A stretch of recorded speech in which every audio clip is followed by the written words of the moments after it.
வந்தே மாதரம் ஒரு ஸ்கூலில் படித்த பையன் கிணத்துல மூழ்கி செத்துட்டான் போல இருக்குது. கிணத்துல பெரிய மூடி போட்டு மூடிருக்காங்க. அது என்ன நடந்ததில்ல, தற்கொலைன்னு சொல்லி கேஸை முடிச்சுட்டாங்க போல தெரியுது.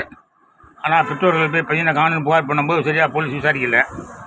அப்புறம் யாரையும் காப்பாற்ற நினைக்கிறது திராவிட மாடல் அரசுன்னு யாரோ வீடியோ போட்டிருக்காரு.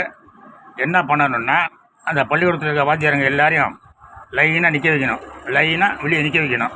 அப்போ ஒரு முரட்டு போலீஸ் அதிகாரி அந்த ஏரியாவில் இருப்பார், அடித்தடிக்கு பிரபலமானவர்.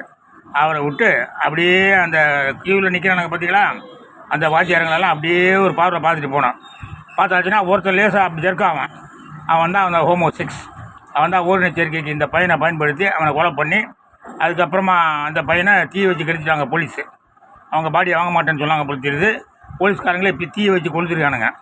போஸ்ட்மார்ட்டம் ரிப்போர்ட்டில் வந்து அதெல்லாம் ஸ்பெசிஃபிக்காக சொன்னாங்க, கண்டுபிடிச்சிருப்பாங்க. இப்போ எடுத்துட்டதுனால ஒன்றும் பண்ண முடியாது. இதை கண்டுபிடிக்கணும்னா வேறு சிபிஐ விசாரணை, வெங்காய விசாரணை வேணாம். எல்லா பள்ளி வாத்தியார்களையும் லைனாக நிற்க வச்சு ஒரே ஒரு முரட்டு போலீஸ் அதிகாரி விட்டு அப்படியே பார்க்க சொல்லணும் அவனுங்களை. அதில் ஒருத்தன் லைட்டாக அப்படியே ஜிம்புவான். அவனை தூக்கி 4 சாத்துனா உண்மை வெளியே வந்துடும். அவனை வந்து அப்புறமா அந்த கேஸை மாற்றி அவரை என்ன பண்ணணுமோ அப்படி பண்ணணும். அதை தான் பண்ணணும். அச்சமில்லைன்னு போங்கடா போலீஸ்காரங்களா, போங்க. கேடாக இருக்குது உங்களெல்லாம் பார்த்தா. இப்போ ஜெய்ஹிந்த்.